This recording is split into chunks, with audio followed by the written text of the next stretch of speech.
work through the self-sabotage, work through the self-doubt, and coach yourself through it. You need to give yourself the tools to work through the things that you need to work through.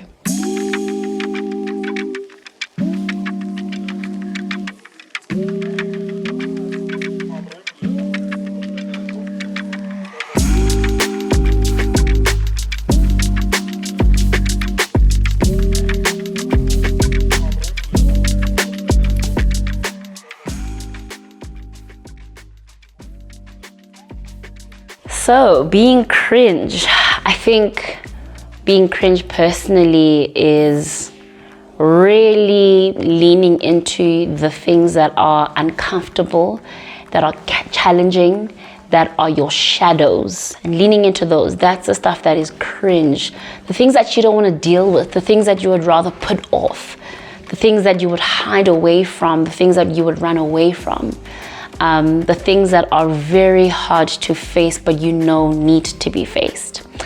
And I have so many cringes, so many, but I'd like to perhaps talk about two. The one is struggling to ask for help. I really struggle to ask for help. It's very bad. It's very uncomfortable. It makes it uneasy for me to ask for help, especially when I'm feeling my most vulnerable. The crazy thing is I give help all the time. If anyone comes to me and says, hey, can I please get help with A, B, and C? I'm ready to jump. But for me to actually be vulnerable and to ask for help is something that I struggle with, because I always think for the other person. I think perhaps they're going through so much that having my request as a thing on their plate is going to be too much for them. So that's one of the things that restrict me from asking for help. Another thing that I find cringy, however, I have lived with it and I think it's actually beautiful. It's not cringe for me anymore, but I know that it can be for other people. So that's why I want to mention it, is my expressiveness. I'm quite expressive and emotionally inclined. I cry for everything. I cry for joy. I cry for anger. I cry in frustration. I cry when I am excited. I cry for a lot of things. And I know that it makes other people cringe. And that's why I want to mention it, because it makes my relationship with other people challenging sometimes. For them, I find, more than for me. I think I've learned to work through it, and if you can't deal with it, then that's on you. But I cry and I express my emotions quite a bit. I'm not going to use the word shame here because I don't think it's quite relevant for me, but the self-doubt and self-sabotage, I believe that they have prevented me in quite a few moments of my life, especially in my business life, because I run my own company. They've prevented me to pursue my passions and to reach out to people, because they kind of have made me limit the understanding that I have of myself, and limit myself from doing the things that I want to do, and it's something that I'm very aware of. It's something that I know that I also coach people through. So the thing that I coach people through is the same thing that I also get coaching with, and I know that it's something that I also deal with, and that's what makes me relatable with the people that I coach, and that's what makes me push people to ensure that they do push through the self-doubt and they do push through the self-sabotage, because I think that we are such great and amazing people and we've got such great ideas, but the self-sabotage and the self-doubt prevents us from doing the things that we want to do, because it makes us feel uncomfortable, right? And it makes us feel unworthy. So I definitely think that it is something that I deal with, and that I think it's also a continuous thing. You continuously have to work through the self-sabotage, work through the self-doubt, and coach yourself through it. You need to give yourself the tools to work through the things that you need to work through.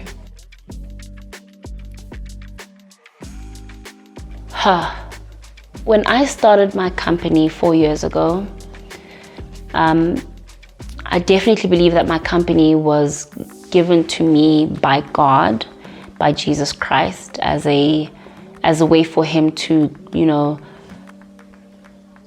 create space for his children to start speaking, there was a time in my life where I couldn't speak.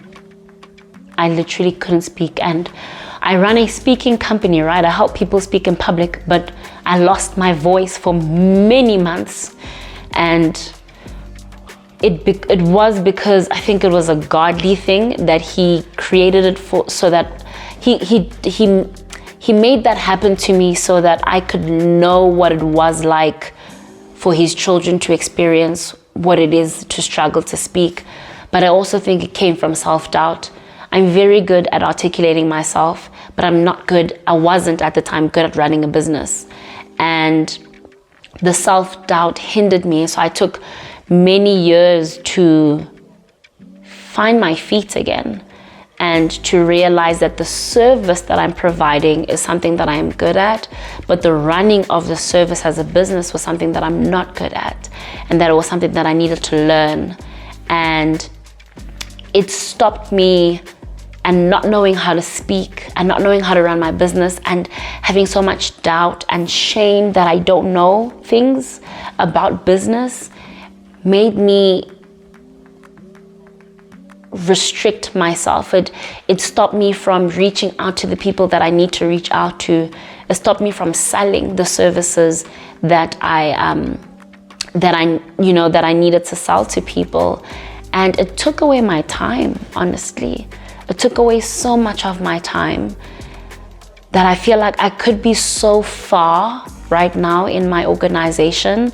But I also know at the same time that I'm exactly where I should be, and that the experience that I had was so necessary for me to experience, because I have so much empathy now for every single client that I have a relationship with and that I have communication with.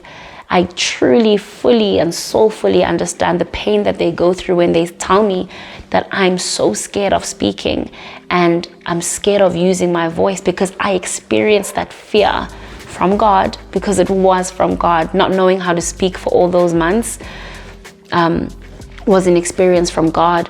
But yeah, it really took away my time. I'm not gonna lie, but it made me truly, truly understand what it is like to serve the people that I serve.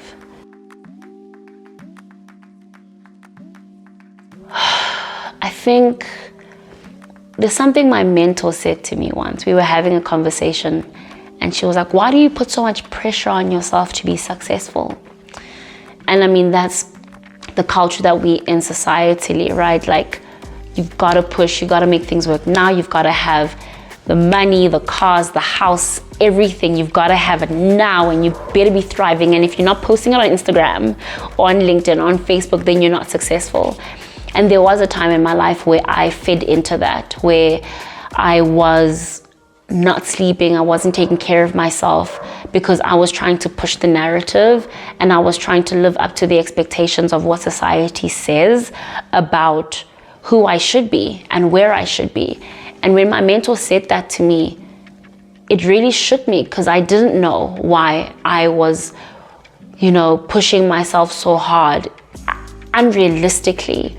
And I think it's definitely important to push yourself. It's definitely important to hold yourself accountable to your dreams and your desires and your goals.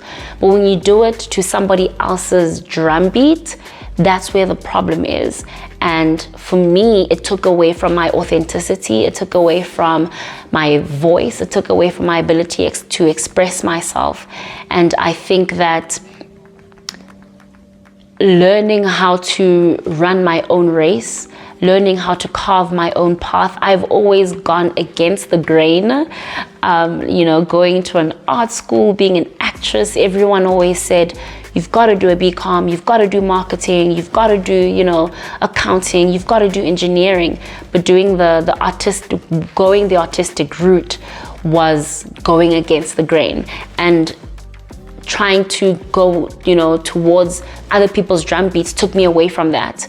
So I needed to, come back and go towards and walk the path and the journey that I needed to walk through, that was called for my life. So always knowing that do what you need to do, and go according to your rhythm, go according to your timeline, and go according to the conversations that you have with your God. Self-acceptance for me means loving myself in my light and in my shadows and everything in between. It means that loving myself in the good and in the bad and the in between. It means that loving my journey as it unravels, loving my vision as loving myself in the vision as it unravels. There's this very famous this very famous quote that says, trust the process. But I've learned to say, trust myself in the process, right? Because trusting the process is one thing, but trusting myself in the process is something completely different. So trusting myself and accepting myself, accepting what I know, accepting what I don't know, accepting that I still need to learn things, accepting that I'm going to unravel. This is my season of unraveling. And then there will come a season where I'm putting things together. There will be another season where I'm unraveling. It's this constant cyclical journey of unraveling or unlearning and relearning, and knowing that in the process and myself in the process is what I need to love and accept. It is such a beautiful thing, and I think it's such a necessary thing. And embracing my cringeworthy qualities, especially the crying part and the really empathetic and the empath part of me. What that has done is made me a phenomenal coach. I know how to ask the right questions. I know how to ask good questions, and questions that make other people realize how cringe they need to be in order to pursue what they need to pursue, right? It's made me realize that there are so many people out there that don't know that their cringeness is exactly what they need to prosper. It's exactly what they need to jump off that bridge to make sure that they land on their feet, because they're holding so tightly onto that bridge, but that bridge is, causing them to be stuck. So my cringeness, my ability to express myself and be emotional and be emotive is what has set me apart from other people, from other public speaking coaches. The public speaking world, you have to be quite, clean, crisp. Everything must be, you must look a particular way. You must sound like the heavens and the earth all put together. But I'm not about that. I think public speaking and communication is about removing all that, that fourth wall, and letting people come and actually hear you speak, actually hear what you have to say, with the cringe, with the little bit of with the little bit of pauses that are necessary for you to speak and to make impact. I think that's absolutely important. And my emotional part makes me a phenomenal coach, and it makes me a relatable coach as well. Listen to me very clearly. You are worth it. Every piece of you, every little crack that you see, the big cracks, the big breaks, the things that make other people feel uncomfortable about who you are worth it. You are incredible. You are confident. And my message to you is always to remember that in the highs and the lows, you are worth it. In the dips and the things that make you feel like you're on top of the world, always remember and understand to be humble according to your standards, to be light according to your standards, to be strength according to your standards, to be love according to your standards. Don't get lost by what other people tell you. Don't get lost by other people's conditioning. Don't get lost and confused and get anxiety by other people's expectations of who they say you should be. But all you need to do is give yourself a chance and live according to your drumbeat and live according to who you say you are. You need to work on your mind. You need to work on your heart. We call that intrapersonal communication. So what you say to yourself, what you believe about yourself, what you imagine about yourself, work on that. And then that will be exposed in how you communicate and how you present yourself to the world. But the cringe, use that. The cracks, use those. The bigger cracks, use and delve deeper into what those are so that you can come out on top of what you think you should be. Not what someone else thinks you should be, but of what you think you should be.